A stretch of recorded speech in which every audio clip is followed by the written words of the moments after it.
A paz do Senhor! Mais uma EBD online para você.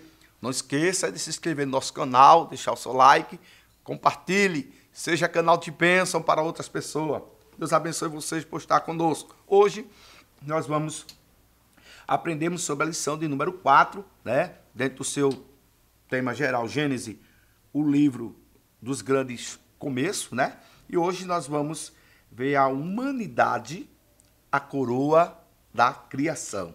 Um tema muito importante, que aí ele é subdividido aqui em 3 temas, muito importante para nós e para o nosso desenvolver bíblico. Nós precisamos sempre estar em busca de conhecimento. Primeira parte vai tratar da criação do ser humano. Segunda parte, a semelhança, a imagem, fomos criados à imagem de Deus. E terceiro, propósito. Por que fomos criados? Né? Qual é a finalidade? Por que nós estamos aqui? É verdade? Então, o primeiro ponto, nós vamos tratar sobre o relato da criação. A Bíblia revela para nós, a Sagradas Escrituras, ela traz para nós que Deus criou o homem. Deus criou o homem, o material original. Deus pegou lá e fez o homem e deu fogo de vida ao homem. Deus trouxe o homem à existência do nada, do pó da terra, né? Mostrando o poder emana totalmente de Deus. Em seguida, Deus também ele resolveu olhar para o homem e trazer para o homem uma adjuntora, né? E pegou do homem, né? Da costela do homem e fez uma mulher e disse, pronto, agora está pronto a criação de Deus, o primeiro casal criado por Deus no Éden para produzir, para fazer com que a nação comece agora a ter a sua... Começa o início, né? A nação inicia ali naquele casal e ali é uma frutificação, né? Vem os filhos e começa a origem da vida ali no Gênesis. Evidentemente que existem várias linhas e pensamentos que vão discordar do que estamos falando aqui, mas estamos falando de acordo com a palavra de Deus, com a Bíblia Sagrada. Pois bem, na criação, o céu, a terra, Deus usou a palavra veio existir, Deus usou a palavra faça-se, né? Ele usou a autoridade da palavra, né?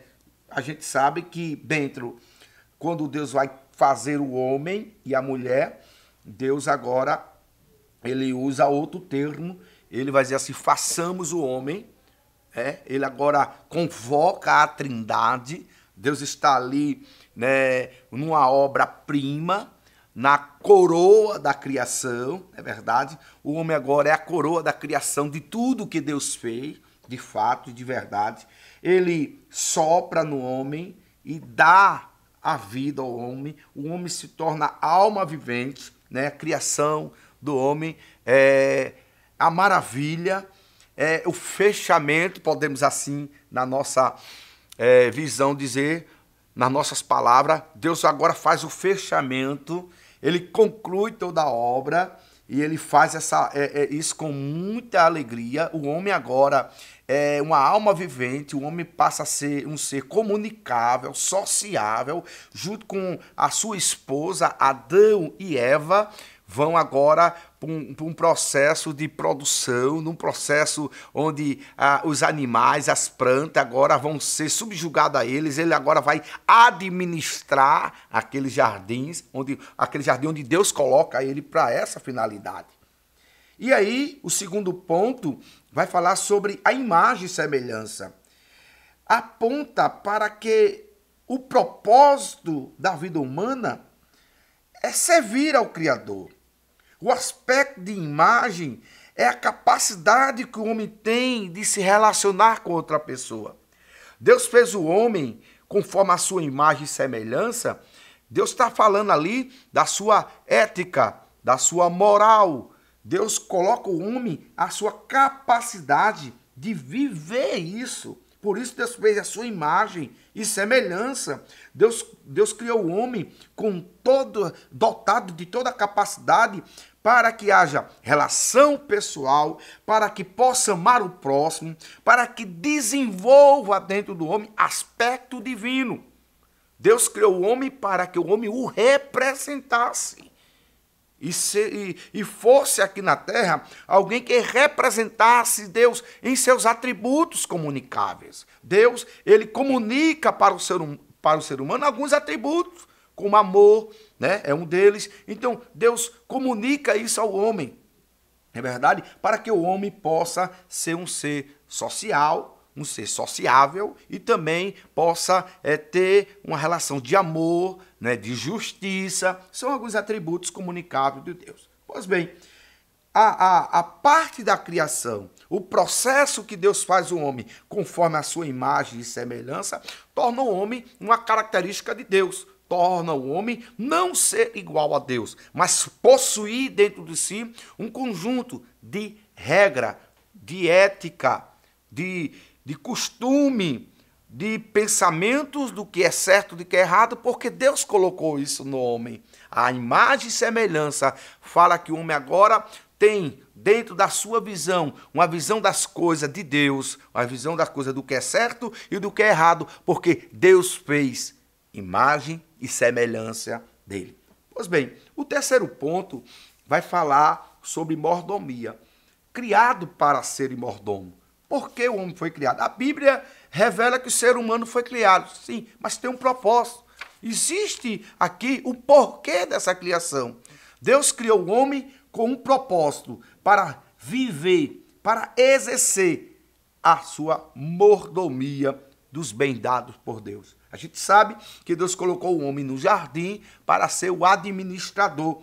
Então, o homem agora consegue ter ali, dentro do jardim de Deus, seu cargo de administrador. Pois bem, ele agora já foi criado por Deus, o homem agora recebe as obrigações, o Éden. Adão e Eva agora está agora para cuidar do jardim. Ou seja, Gênesis 12:15 vai tratar sobre isso. Deus coloca esse casal no Éden e dá para ele, orienta para ele, para que ele possa ter a capacidade de liderar, de administrar aquilo que Deus coloca em suas mãos, para que Deus seja glorificado.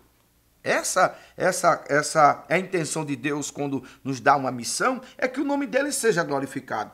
Até para que haja aí uma hierarquia, até para que haja aí um domínio, um controle, uma administração, e o homem estava ali dotado por Deus para ser um mordomo antes da queda.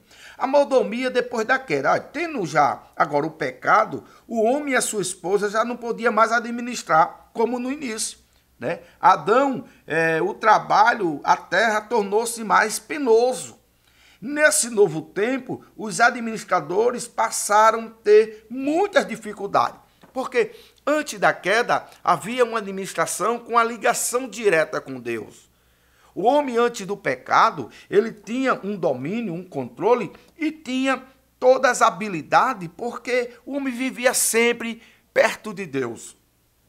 Quando o homem cai, quando o homem deixa de obedecer a Deus para dar ouvido a outra situação que ele encontra no jardim, ele agora passa a ter dificuldade na administração.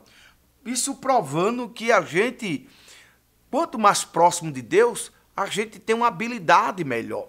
Deus nos dará capacidade, Deus nos dotará de entendimento e de sabedoria para liderar e para a resolução de alguma situação. Então, quando o homem está na mordomia antes da queda, ele agora tem um jardim, ele agora tem todas, e tem a bênção de Deus para a sua vida, para que possa usufruir e fazer o que Deus lhe chamou e lhe deu a missão. Lembrando que esse terceiro ponto é o fechamento dessa lição. Primeiro ponto, Deus fala da criação. Segundo, Deus fala do seu caráter, trazendo para o homem a questão da imagem e semelhança. Já o terceiro, Deus está dizendo assim, olha, eu lhe criei, mas eu tenho uma finalidade, você vai ser mordomo, certo? Você tem uma missão, você vai exercer a mordomia dos bens dados por Deus. Tá? Então, tudo que você tem, tudo que você tem uma missão, que é cuidar disso que Deus lhe entregou. você tem a capacidade de cuidar disso, porque Deus viu em você e lhe dotou de sabedoria, então você vai cuidar dos bens que Deus lhe deu. Você é mordomo, é isso? Mas aí o homem veio a cair, o homem agora, passando o pecado junto com a sua esposa, já não podia mais administrar de uma forma o jardim, mas ele vai agora para um processo de um novo tempo, uma nova administração, onde tem dores, tem dificuldade, e aí os bons mordomos do Senhor, todos nós devemos exercer a mordomia dos bens dados por Deus. A humanidade, Jesus também ensinou sobre isso. Ele advertiu seus ouvintes sobre a mordomia quando contou a parábola dos talentos. Lá em Mateus capítulo 25, 14, Jesus vai tratar sobre os talentos. Jesus vai mostrar naquela parábola a capacidade de cada um desenvolver aquilo que Deus lhe deu.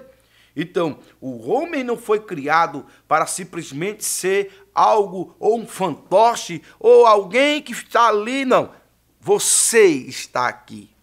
Se você está com vida, se você tem possibilidade de produzir, de exercer a mordomia cristã, exerça porque Deus lhe chamou para isso. Faça, meu caro adolescente, meu caro irmão, porque existe um chamamento de Deus para a sua responsabilidade, da sua missão. É fato? Então, bons mordomos do Senhor, Ele nos chamou, Ele nos confiou, né? O adolescente cristão deve glorificar a Deus como um bom cuidador dos presentes dados por Deus. E aí temos aqui alguns pontos, né, que nós vamos aqui pontuar rapidinho. O corpo, né, como templo do Espírito Santo, a mente como a sede das emoções, né, deve ficar ocupada com a palavra de Deus, é verdade? O Espírito, né, o Espírito diz a respeito muito da espiritualidade em qual nós comunicamos com Deus pela fé, glória a Deus. O tempo, tudo que o cristão faz deve ser para a glória de Deus. A igreja local. Então aí a gente vê alguma situação aqui, um esboço para o nosso adolescente, né? Ponteando para o nosso adolescente aqui, que deve glorificar a Deus, cuidando dos presentes dados por Deus no seu corpo, como um templo do Espírito Santo. 1 Coríntios 3:16, aí só repetindo para estar na memória, a mente como sede das emoções que precisa ser ocupada pela palavra de Deus, não é isso? Também o Espírito que diz respeito à sua espiritualidade, o tempo, né? E a igreja local, concluindo essa parte de mordomia. Então, nós fomos chamados, criados por Deus, imagem e semelhança dele, né? Pontuando aí a lição de hoje. E o terceiro ponto, para que essa criação?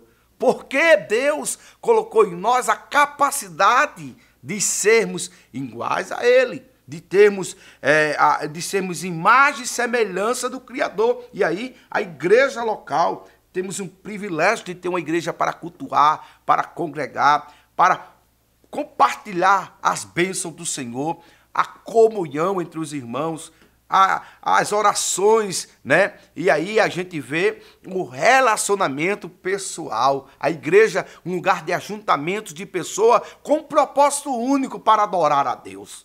Louvado seja o nome de Jesus. Nós podemos compreender que essa lição traz para nós grandes verdades. Primeiro, Deus criou o homem.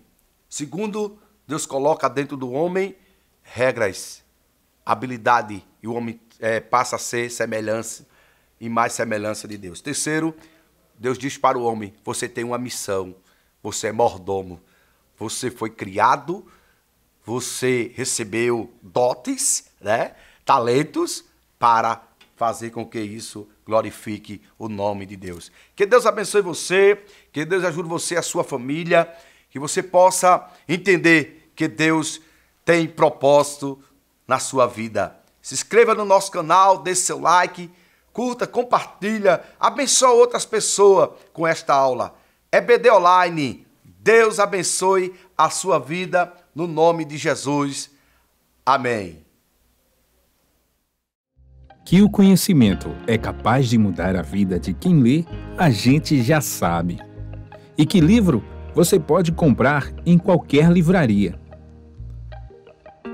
Mas nós transformamos 100% do nosso lucro em mudança de vidas, através da ação social, evangelismo e missões. Ao adquirir qualquer um de nossos produtos, seja presencial ou à distância, você está investindo em alguém. Na próxima vez que você for comprar livros ou artigos evangélicos, não vá em qualquer lugar. Vá na Livraria Arca Missionária. Uma nova história começa quando você compra aqui. Agora você pode fazer a sua contribuição através do Pix, uma operação rápida, segura e sem custos. Abra o aplicativo do seu banco, clique na opção Pix e em seguida vá na opção Transferência. Depois é só digitar nossa chave Pix, que pode ser o nosso CNPJ 11 120 490 0001 86. Nosso e-mail contribua@eadalp.org.br ou nosso celular 81 98883 2755. Verifique se a contribuição é para a Igreja Evangélica Assembleia de Deus em Abreu Lima, Pernambuco. Confirme a transferência e depois siga o procedimento do seu banco. Anote nossas chaves Pix para não esquecer. CNPJ 11 120 490 0001 86. E-mail contribua@iadalp.org.br. Celular 81 98883 2755. Você está contribuindo para o crescimento da obra de Deus.